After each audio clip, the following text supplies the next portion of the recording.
Politics वाला, आओ राजनीति करें। आखिरकार शंकराचार्य स्वामी अभिमुक्तेश्वरानंद ने दुखी मन से माघ मेला छोड़ दिया और वो काशी के लिए रवाना हो गए। इससे पहले उन्होंने आज सुबह प्रेस कॉन्फ्रेंस में कहा कि आज मन इतना व्यथित है कि हम बिना स्नान किए ही विदा ले रहे हैं। उन्होंने कहा कि इस दुख की भरपाई पता नहीं कौन सा नेता आएगा, कौन सी पार्टी आएगी जो करेगी। प्रयागराज हमेशा से आस्था और शांति की धरती रही है। श्रद्धा के साथ यहाँ आया था, लेकिन एक ऐसी घटना हो गई जिसकी मैंने कभी उम्मीद नहीं की थी। सनातन धर्म के मान्य प्रतीकों की रक्षा के लिए जो भी करना होगा वो सब करने के लिए अब आगे बढ़ेंगे, क्योंकि सनातनी असहाय हो रहा है। हिंदू की बात तो कही जा रही है, लेकिन असली हिंदू जो सनातन धर्म को मानने वाला है, जो वेद शास्त्र को मानने वाला है, जो नदियों में स्नान को पुण्य मानता है, जो भगवान के प्रति भरोसा रखता है, ऐसे जो हमारे सनातन धर्मियों हैं उनकी सुध लेने वाला कोई नहीं है। जहाँ देखो धड़ल्ले से मंदिर तोड़े जा रहे हैं, जहाँ देखो वहीं पर संतों का अपमान किया जा रहा है, जहाँ देखो वहीं पर सरकार चढ़ाई कर रही है। वृंदावन में देखिए, हमारे मंदिर में जहाँ पर एक परंपरा स्थापित है, जहाँ पर परंपरा से भगवान की पूजा अर्चना होती है, वहाँ के गोस्वामियों को मारपीट करके, बदनाम करके, धक्का मार करके, पुलिस को आगे करके उस मंदिर को अपने कब्जे में लेने के लिए सरकारें प्रयास कर रही हैं। सरकारें जब धर्मनिरपेक्ष हैं तो धार्मिक परिसरों में उनका क्या काम है? ये सब जो चीजें हो रही हैं, इनका प्रतिकार तो सनातनियों की ओर से किसी न किसी को करना होगा। हमने ये निश्चय किया है कि सनातनियों को न्याय दिलाने के लिए हम आगे आएंगे और जो भी करना होगा वो सब करेंगे, लेकिन इसकी योजना बनाने के बाद। अभिमुक्तेश्वरानंद ने कहा कि प्रशासन के कल के प्रस्ताव में मौनी अमावस्या की घटना के लिए माफी नहीं मांगी गई। असली सम्मान तब होता जब गलती मानी जाए और सच्चे मन से माफी मांगी जाए। चारों शंकराचार्यों को मौनी अमावस्या पर स्नान के लिए हम एक SOP बनाएंगे। उसका प्रारूप भी आप अगर चाहेंगे तो आपको दिखाया जाएगा। लेकिन जो घटना की गई उसके बारे में क्षमा के एक भी शब्द नहीं थे।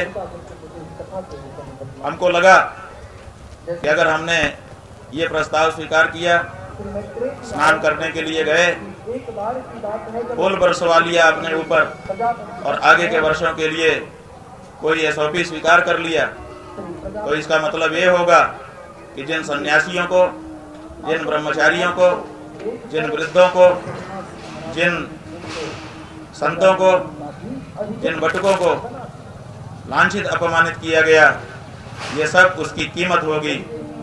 उसकी कीमत पर हम अपनी सुविधा और अपना सम्मान स्वीकार करने में असमर्थ रहे। इसीलिए हमने कहा कि अगर आप अपनी गलती के लिए, अपने अपराध के लिए क्षमा याचना कर सकते हैं तब तो ठीक है, बाकी कुछ आपसे हमको नहीं चाहिए, क्योंकि जो हमारा है उसको आपको आज नहीं तो कल देना ही पड़ेगा। वो हमारा अधिकार है, वो आपकी तरफ से किया गया दान नहीं होगा। लेकिन जो असली मुद्दा है, जिसके लिए 10 दिन तक शांति के साथ हम यहाँ पर फुटपाथ पर बैठे रहे। शंकराचार्य ने कहा कि मैं इस मामले को लेकर कई दिनों तक विरोध में बैठा रहा, लेकिन फिर मेला छोड़ने का फैसला किया।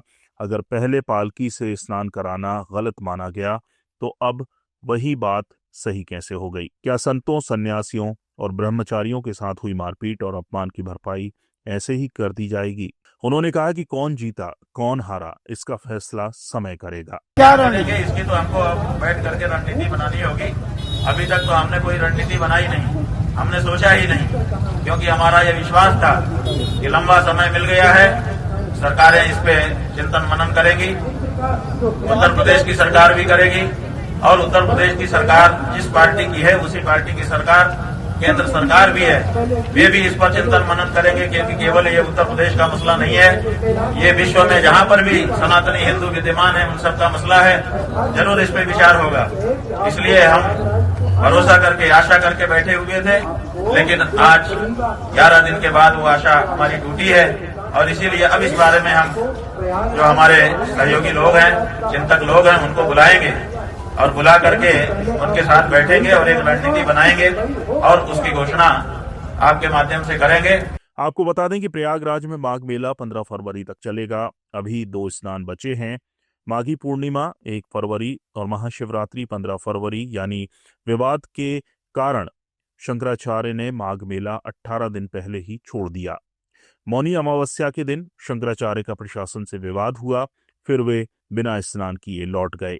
इसके बाद उन्होंने बसंत पंचमी के दिन भी स्नान नहीं किया था। अब वे बाकी दोनों स्नान में भी शामिल नहीं होंगे। ब्यूरो रिपोर्ट, पॉलिटिक्स वाला।